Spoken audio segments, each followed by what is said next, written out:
वो आहिस्ता आहिस्ता बोर्डम जो है ना, ये सबसे बड़ा दोस्त है एडिक्शन का। सब्सटेंस एडिक्शन हो या बिहेवियरल एडिक्शन हो, boredom is the biggest culprit to take you there.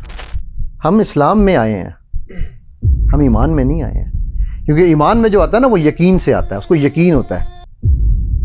29 साल का लड़का था और वो शादी नहीं कराता था इसलिए कि उसको एक अजीब सा न्यूरोलॉजिकल इशू हो गया था उसकी, because he was an addict from the age of 10। ठीक है, so for 19 years of addiction के बाद he had a very weird kind of disease. ना वो बैठ सकता था ना खड़ा हो सकता था। अगर बैठ गया है तो ठीक है, अगर बैठ के खड़े होना है या बैठना है, उसकी चीखें निकलती थी। ठीक है, और वो सारे न्यूरो साइंटिस्ट और न्यूरोसर्जन सारे को चेक करा चुका हुआ था। अल्हम्दुलिल्लाह, अल्लाह का शुक्र है, नाउ इस 3 साल हो गए, इज़ मैरिड नाउ। बट मैं जनरली एक बता रहा हूँ आपको। ठीक है, इसकी फाइनेंशियल इम्प्लीकेशंस हैं, आपका पर्सपेक्टिव ऑफ लाइफ बदल जाता है, आप इल्यूजनरी लाइफ में, इमेजिनरी लाइफ में रहना शुरू करते हैं, आपको रियल ह्यूमंस के साथ इंटरेक्शन में मज़ा नहीं आने लगता, वो मज़ा ख़त्म हो जाता है। ठीक है, वो चाहे इंटीमेसी का हो, वो चाहे नॉर्मल डिस्कशंस में हो। क्यों? क्योंकि आपने ये देखना होता है 10 लाइक्स आए यार, सिर्फ इस तरह किया था तो 20 आए। अबे यार, सीधा शक्ल, अल्लाह ने इतनी प्यारी शक्ल दी है, बगैर शक्ल बनाए भी अच्छी तस्वीर खींच लो। ठीक है, अच्छा एक और, मैं अक्सर जब मेरे पास केसेस आते हैं, मैं सबसे पहला काम ये करता हूँ, जब मुझसे कोई कांटेक्ट करता है ना, मैं उसकी डीपी देखता हूँ। और डीपी में मैं ख़ास तौर पे बच्चियों की जब पिक्चर देखता हूँ तो मैं उससे फिर एक सवाल पूछता हूँ। मैं कहता हूँ बेटा मुझे ये बताएं, और मेरा ये आप सबसे सवाल है, जादूगर को जादू करने के लिए क्या 3 चीज़ें चाहिए होती हैं? बाल, कपड़ा, जिस्म का कोई भी हिस्सा, कोई भी चीज़, और नहीं, धोखे से कौन जादू करेगा यार? मतलब धोखा ही करते हैं। नहीं बेटा, वो करेगा क्या, वो नहीं मैं कह रहा हूँ, उसको चाहिए क्या करने के लिए? तस्वीर, और तीसरी माँ का नाम। ठीक है, तो आपकी फेसबुक से या डीपी से वो नॉर्मली माँ का नाम नहीं उठा सकेगा। ठीक है, वो आपका कपड़ा या आपका बाल नहीं ले सकता, लेकिन तस्वीर आप दे रहे हैं, हाँ जाओ अंकल मैं हाजिर हूँ, जादू करो ना मेरे पे। अच्छा, अब इस पे आर्ग्यूमेंट ये आता है कि जी जो उनके ऊपर जादू क्यों नहीं हो रहा फलाने। पहली बात है, आपके पास क्या स्टैट्स हैं यूरोप वालों पे जादू नहीं हो रहा? स्टैट्स हैं किसी के पास? नंबर 1। नंबर 2, मुझे कहते हैं जी आप भी डालते हैं। मैंने कहा मेरी प्रोफेशनल काम की वीडियोस भी बनती हैं, पिक्चर्स भी बनती हैं, बिकॉज ये एक अल्लाह ने मेरी ड्यूटी लगाई हुई है। ठीक है, सो आई एम डूइंग इट। मैं दुआ पढ़ के शुरू करता हूँ, मैं अपने अज़कार अल्हम्दुलिल्लाह सुबह के भी पढ़ता हूँ, रात शाम के भी पढ़ता हूँ। किसी के बाप में हिम्मत नहीं है कि मेरे अज़कार के बाद, मेरा ये यकीन है कि उनके बाद मैं प्रोटेक्टेड हूँ। आज सुबह मुझे एक बंदा कह रहा है यार तू गाड़ी के लिए तूने ट्रैकर लगाया हुआ? मैंने कहा मेरा ट्रैकर ऊपर बैठा हुआ है, अल्हम्दुलिल्लाह आज तक तो अल्लाह उस ट्रैकर ने मुझे हमेशा महफूज रखा है। क्यों? क्योंकि मैं बिस्मिल्लाह पढ़ के गाड़ी में बैठता हूँ, दुआ पढ़ के सफ़र शुरू करता हूँ। मुझे हो ही नहीं सकता, मेरे नबी ने कह दिया सल्लल्लाहु अलैहि वसल्लम। ठीक है, बिकॉज हमारे यहाँ पर प्रॉब्लम यह है कि हम असलम ना हैं। असलम ना समझते हैं? हम इस्लाम में आए हैं, हम ईमान में नहीं आए हैं, क्योंकि ईमान में जो आता है ना वो यकीन से आता है, उसको यकीन होता है। ठीक है, उन 313 को यकीन था कि मोहम्मद सल्लल्लाहु अलैहि वसल्लम सादिक हैं, अमीन हैं, अल्लाह के नबी हैं। हम उनको मानते हैं, उनकी नहीं मानते। ऐसा ही है ना? तो इसलिए जब हम असलम ना हैं तो हमें रिजल्ट भी असलम ना वाले ही मिलेंगे। हाँ, असबाब पूरे मैं करता हूँ, मैं ये नहीं कह रहा कि मैं असबाब पूरे, मैं गाड़ी लॉक करके आया हूँ, एमी खुली छोड़ के नहीं आ जाऊँगा। ठीक है, लेकिन मैं उसके ऊपर एक्स्ट्रा अपने आप को बीपी चढ़ाऊँ यार? अगर अल्हम्दुलिल्लाह I been bankrupt 4 times in my life. मेरी सबसे छोटी बैंकरप्सी वॉज 10 लाख रुपए एंड मेरी बिगेस्ट बैंकरप्सी वॉज $8 मिलियन। ठीक है, किसी करेंसी में छोटी अमाउंट नहीं है। मेरी बीवी इस बात की गवाह है अल्लाह के करम से कि मुझे उस वक्त भी एक कतरा पसीना नहीं आया। वो मेरी पूरी स्टोरी मेरे चैनल में पड़ी है, आप में से कोई सुनना चाहे मैं उस स्टोरी की डिटेल में नहीं जा रहा हूँ। ठीक है जी, बट एनीवेज सो अच्छा, इन लोगों की पर्सनल ग्रोथ, पर्सनल रिलेशंस, बहुत सारे इफेक्ट होते हैं। इसके ट्रिगर्स क्या हैं? ये जो कोई भी स्क्रीन एडिक्शन जो होती है उसके ट्रिगर्स का प्रोसेस क्या, चलता कैसे, होता कैसे है? स्ट्रेस एक ऐसी चीज़ है जो फर्स्ट टाइम बंदे को मुझे याद है हमारे ना मेरे ख्याल में फर्स्ट ईयर में थे हम, तो दोस्तों का ग्रुप इकट्ठा होकर आया हमारे साथ, मेरे एंट्री मेट्स ही थे सारे अब्दालियाँ थी, तो वो नया उन्होंने सिगरेट शुरू किया था। ठीक है, तो वो मुझे, अब मैं सिगरेट पीता नहीं था, तो उन्होंने क्या किया, जिना सुपर में हम फिर रहे थे, ठीक है, छुट्टी करके आए थे, तो मेरा बस वेस्पा हुआ करता था, एक और के पास वो था, उस ज़माने में 1 to 5, तो हम लोग ना 2 लड़के 4-5 लड़के 6 बैठ के 3-3 उस पर गए। वहाँ इन्होंने पूरा प्लान बनाया हुआ था, यूँ मेरे हाथ पीछे बांध दिए, पीछे हाथ बांध के, ठीक है, टांगें एक ने पकड़ ली, कुर्सी पे मुझे बिठा के, पक्का मैं हिल नहीं सकता हूँ, तो उसमें मेरा तीसरे ने मुंह खोला और उसमें मुंह में मेरे सिगरेट रखा उन्होंने। अब मुझे पता था कि मैं कुछ कर तो सकता नहीं हूँ, मैंने मुंह में थूक भरा और सिगरेट फेंक दिया। वो गालियाँ देते वहाँ से, उल्लू के पट्टे, अगर नहीं ही पीना था तो बता देता, ज़ाया क्यों कर दिया हमारा पूरा सिगरेट। ठीक है, अब उनके ज़हन में ये कॉन्सेप्ट था कि हम इस तरह से इसको अपने पास ले आएंगे। किस टाइम की बात है? ये मैं बात कर रहा हूँ जी 1989 की, 1990 की। ठीक है, तो कंपनी जो थी ना हमारी, हालांकि वो लड़के बहुत अच्छे थे, ये नहीं थे कि वो जानबूझ के वो इस तरह वाले थे कि वो गलत लड़के थे, बट एक हम कंपनी में कई दफ़ा इस तरह की चीज़ें लोगों के साथ मजाक में कर रहे होते हैं। ये मजाक नहीं होते, बट ये मजाक, और वो कंपनी में लोग कब जाते हैं या इस तरह काम क्यों करते हैं, जब वो घर के स्ट्रेसर से जान छुड़ाते हैं कि अम्मा के पास जाएंगे तो चुर चुर चुर चुर चुर चुर शुरू हो जाएगी, अब्बा के पास जाएंगे डू डू डू डू शुरू हो जाएगी। ठीक है, दादा दादी जो है वो वैसी जो है वो कहते हैं यार ये क्यों आगे इतना शोर मचा रहा है, तो वो बच्चा क्या करेगा फिर, वो बच्चा बेचारा बच ही नहीं सकता।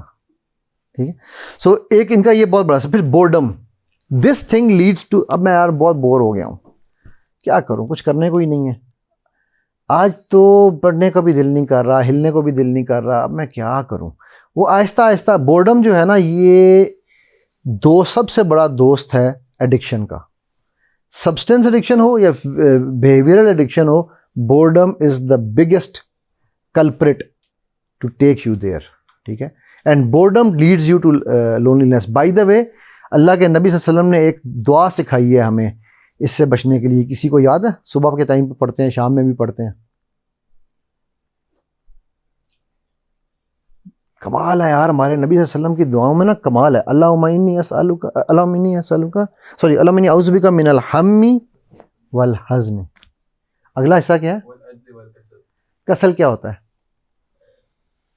कभी सोचा है? गौर किया करें। मेरा एक स्टूडेंट्स का ग्रुप है, मैंने उसको मुतदब्बिरून के नाम से, तो हम लोग ना इस तरह डिफरेंट चीज़ों पर तदब्बुर करते हैं। ठीक है, उसका कॉन्सेप्ट ही होता है, मैं उनको एक कॉन्सेप्ट देता हूँ, फिर कहता हूँ उस पर सोचें कि तदब्बुर करें। NLP की बेस पे हम उसको कर रहे होते हैं। कसल इज़ लेथार्जी, लेजीनेस, बोर्डम, सुस्ती, इसकी बाकायदा दुआ है, और कुरान में अल्लाह ने इसको हराम करार दिया है। कैसे? कुम, खड़े हो जाओ, नबी को कह रहे हैं, मुझे आपको नहीं कह रहे, टाइम नहीं है, get up, on the job, move. आप कैसे बोर हो सकते हैं यार? या अय्युहल मुज़म्मिल, या अय्युहल Mudassir, get up and do your job. You are not here for sleeping and wasting your time. You don't have time. ठीक है, सो ये बहुत बड़ी एक रीज़न है जो विच लीड्स टू लोनलीनेस। फिर इमोशनल डिस्ट्रेस। मेरी बेटी एक दिन मेरे पास आई और आके मुझे कहने लगी, कहती है यार अब्बू आज आप पे जो है ना वो यकीन करें फ़ख्र हुआ मुझे। मैं क्या हुआ? कहती यार अब्बू वो मेरी जो टॉपर है हमारी, वो मेरे पास इसका मुकाबला था उसके साथ, फर्स्ट ही कभी ये आती कभी वो आती, तो वो आके ना मेरे सामने रोना शुरू होगी। कहती है कि मेरा पेपर अच्छा नहीं हुआ, मैं घर नहीं जा सकती, मेरे तो माँ बाप को फेस नहीं कर सकती। अच्छा बेटी मेरी भी है, वो भी माशाल्लाह, उसको मैंने NLP वगैरह ये सारे मोडालिटीज़ उसने सीखी हुई हैं। तो कहती है वो मैंने थोड़ी सी NLP यूज़ की। मैंने उससे पूछा, मैंने कहा अच्छा अगर तुम घर जाओगी तो क्या होगा? यार वो मम्मी अब्बू नाराज़ हो जाएंगे। अच्छा फिर क्या होगा? वो डांटेंगे। फिर क्या होगा? वो मारेंगे। फिर क्या होगा? जान से मार देंगे। नहीं, जान से थोड़ी मारेंगे, शायद मारे भी ना, लेकिन डांटेंगे। ठीक है, यार डांटेंगे ही ना, तो घर से तो नहीं निकाल देंगे ना, जा चली जा घर, कुछ नहीं हो चला, रिजल्ट ही है ना। मैं कहती यार अब्बू आपने कभी आज तक मुझसे ये नहीं पूछा, मैं A* लेकर आ जाऊं तो भी आप मुझे कहते हैं, उसी तरह मुझे भी मेरे लिए मिठाई लेके आते हैं। मेरा C ग्रेड आ जाए तो आप उसी तरह मेरी सेलिब्रेशन कर रहे होते हैं। मैं कहा बेटा तुम्हारा result does not determine your intelligence, it's not a measure of your intelligence, number 1, it's a measure of your memory. ठीक है, number 2, it does not determine my relation with you. You are my daughter regardless. ठीक है, you are my son regardless. ये मेरा बेटा था, जब हम लोग पाकिस्तान शिफ्ट हो रहे थे तो उन दिनों इसके ओ लेवल्स के एग्ज़ाम चल रहे थे, ये बेचारा घबराया हुआ, रिज़ल्ट इसका आया, उसमें एक बी और एक सी और एक डी आ गया इसका। वो पाक स्टडीज़ उर्दू, और उसने पढ़ी भी नहीं थी, वो जो पहले 3 देते ना सब्जेक्ट, तो ज़िंदगी में नहीं पढ़ी थी, यहीं आके पढ़ी। तो ये बेचारा मुझे रिज़ल्ट ना बताया, मैंने रिज़ल्ट देख लिया ऑनलाइन जाके। तो मैं आया तो मैं पूरा केक शेक और सारा कुछ मिठाइयाँ और इसके लिए गिफ्ट्स लेकर आया। कहते वो वाकई सीरियस? मैं कहा हाँ यार सीरियस, क्यों ना एंजॉय करें।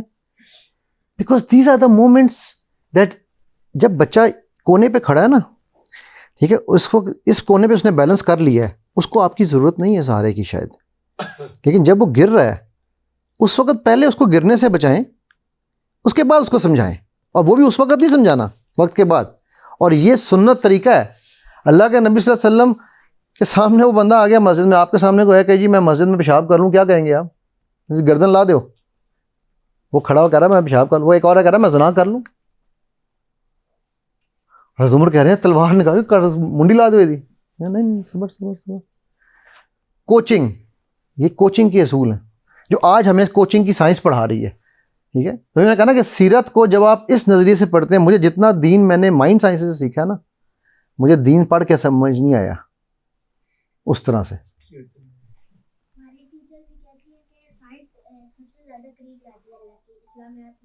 ब्रिलियंट, बिल्कुल सही कहती हैं, ठीक है। और एक और भी चीज़ हमारी टीचर्स बड़े आम करते हैं, उससे बच के रहना। मैथ्स बड़ा मुश्किल सब्जेक्ट है, कितनों को लगता है? क्या हदीस में लिखा हुआ है, कुरान में लिखा हुआ है मैथ्स मुश्किल है? लेकिन इंस्टॉलेशन क्या की जाती है पहले दिन से, घर में भी की जाती है, स्कूल में भी। बेटा मैथ्स बड़ा मुश्किल है। काश काश काश काश काश आप लोग इस माइंड के फंक्शंस को समझ लेना, तो 99% हमारी प्रॉब्लम्स ही खत्म हो जाएंगी दुनिया से। ये माइंड काम कैसे करता है, ठीक है। आम तौर पे हम क्या कह रहे होते हैं बच्चों को, बेटा तुम चले जाओ लेकिन मुश्किल है कि तुम ये काम कर सकोगे, मुझे नहीं लगता कि तुमसे ये काम होगा। आप सीरत पूरी उठा के देख लें, मुझे एक एग्जांपल दे दें जहाँ पे आप सल्लल्लाहु अलैहि वसल्लम ने इस तरह की किसी से बात की हो, एक एग्जांपल, ठीक है। ओके, इसके और ट्रिगर्स में से सोशल प्रेशर, जिसका मैंने पहले एक्सप्लेन कर दिया हुआ है, पीयर प्रेशर वगैरह, ठीक है। मेंटल हेल्थ कंडीशंस हैं, रिलेशनशिप चैलेंजेस हैं, और कोई मैं देख रहा था कोई पॉइंट तो नहीं रह गया। बायोलॉजिकल फैक्टर्स वो भी हम डिस्कस कर चुके हुए हैं, ठीक है। Cultural norms, unhealthy cultural norms बहुत ही इंपॉर्टेंट ट्रिगर है जी ये।